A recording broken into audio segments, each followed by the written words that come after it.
ากาศในสวนสัตว์วันนี้นะครับคนเยอะมาก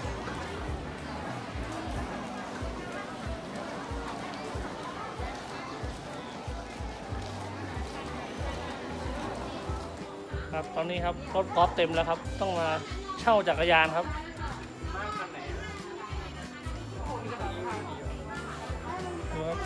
เลือกครับเอาคันไหนก็เอาเลยนี่ต้องเช่าจักรยานนะครับ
เฮ้ยใกล้แล้ว4 กิโลเอง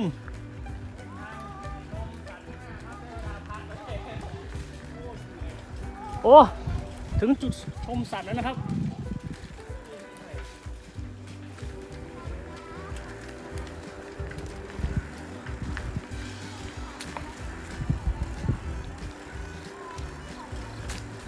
ไหนถึงหรือยังจุดชมสัตว์อีกกี่เมตรเขาบอก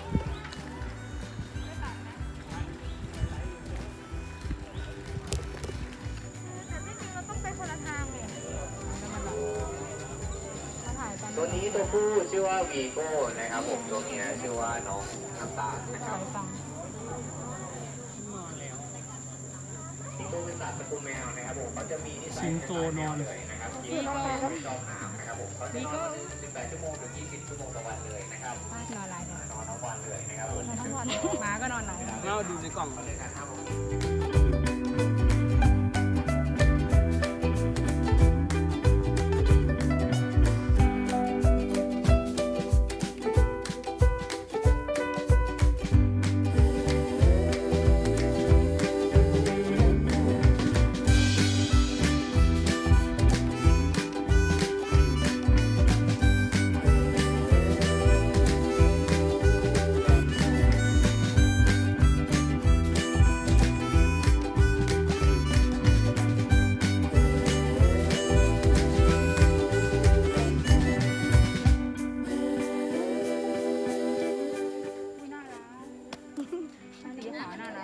มาเร็ว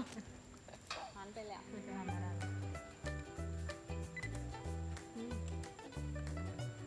เงียบมีฟ้า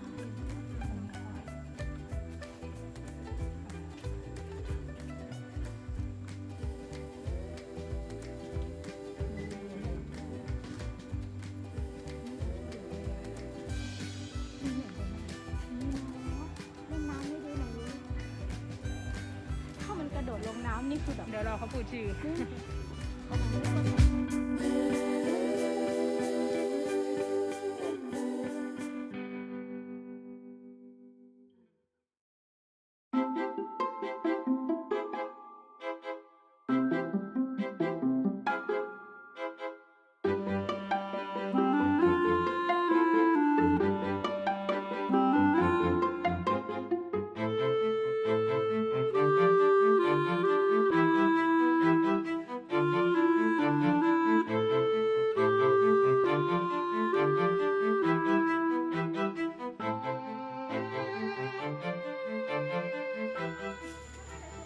อ้าวนอนเฉยเลยสิงโตครับ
นี่ครับพี่เสือนะครับ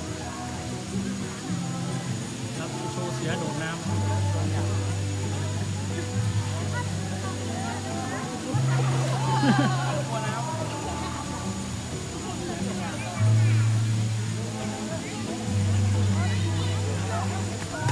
โอ้ ยังไงเสือกำลังกินยังไง เสือว่ายน้ำ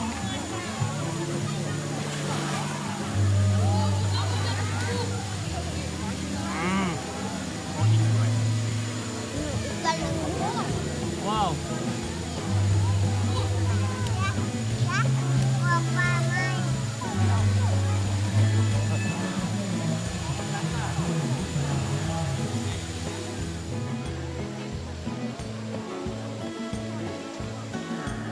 พี่เสือพี่เสือมาลูก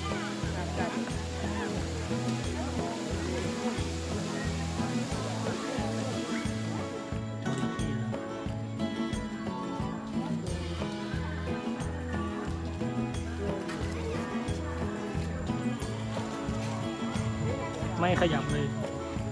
รู้ใส่นอนกลางวันอยู่ยักษ์ตัวใหญ่ไหม ตอนแรกนึกว่าลูกบันมันนิ่งอ่ะ บ้านของเสือดำกับเสือดาวนะครับนี่ครับเสือดาวนู้นไกลมากเลยครับเสือดำดูเสือสีดาวไม่มี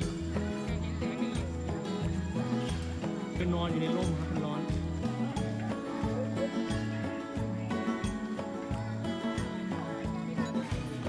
งูนอนนะครับไม่ยอมตื่นวันนี้มีแต่สัตว์ที่นอน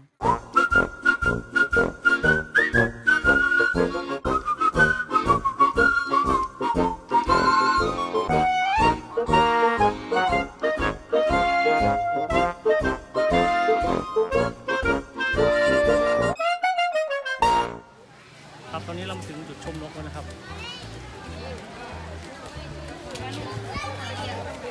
มาแน่มากเลยว่าเขาจะร่วมกัน สวนนกแล้วครับ ค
กล้องอาจมองไม่เห็นนะครับ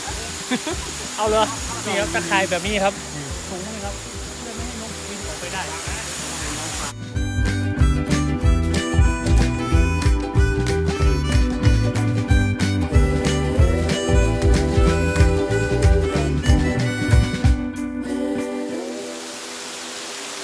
ดูครับทุกคน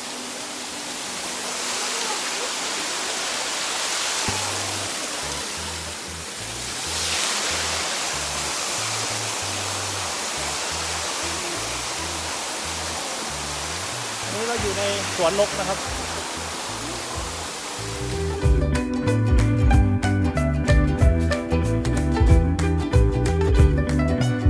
นี่เราก็อยู่กับนกจะไปไหน ชาปีไหนครับใช่ไหมตัวนี้หรือเปล่า อันนี้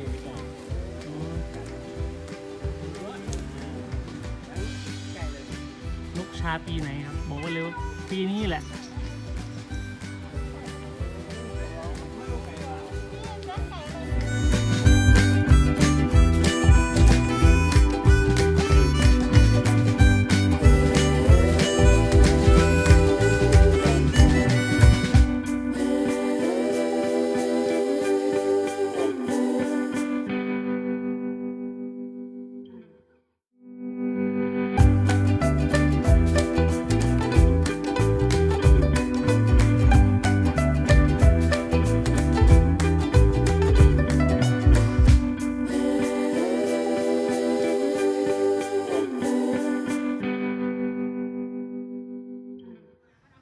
จุดชมลิงอุลาอุตังแล้วนะครับ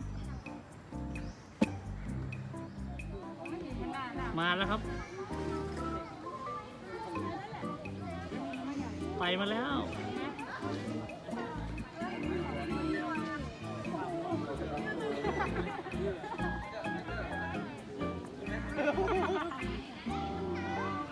ชื่ออะไรนะตัวกุ๊กกิ๊กกุ๊กกิ๊ก อุลาอุตังนะครับ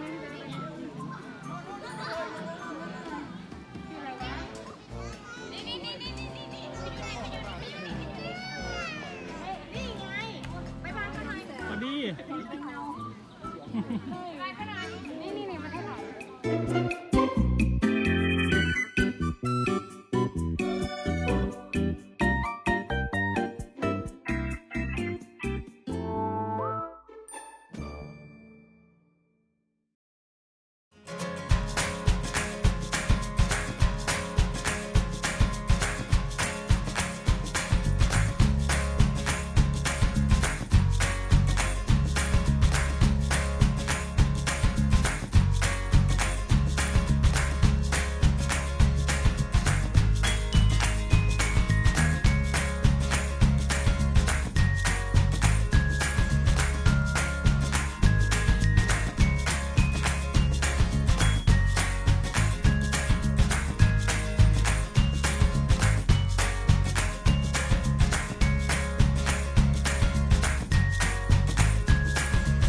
ครับเราถึงจุดชมม้าลายแล้วนะครับ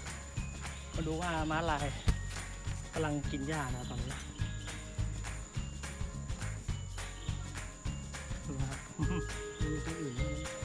ตรงนู้นครับทางนู้นเป็นนกจอกเทศครับ เห็นไหมลองซูมไปดูดินกจอกเทศแล้วตรงนั้นคืออะไรขาวๆแ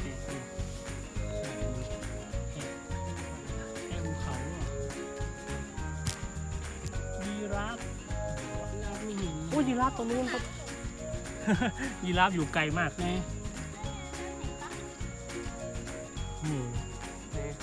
ยีราฟเนี่ยกับต้นไม้เลย ยิ่งดิ ยีราฟนะครับอยู่ตรงนู้นไกลมากจะซูมไปดูนี่แหละครับยีราฟซูมใกล้ที่สุดแล้วครับได้แค่นี้ยีราฟ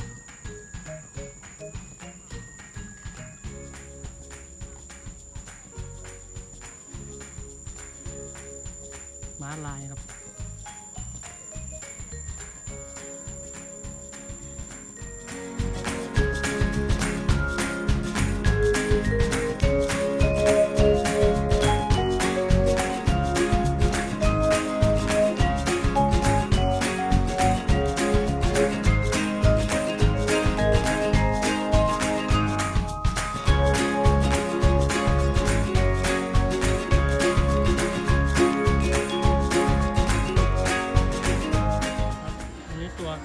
บาร่านะครับ เอาไปให้มอมกิน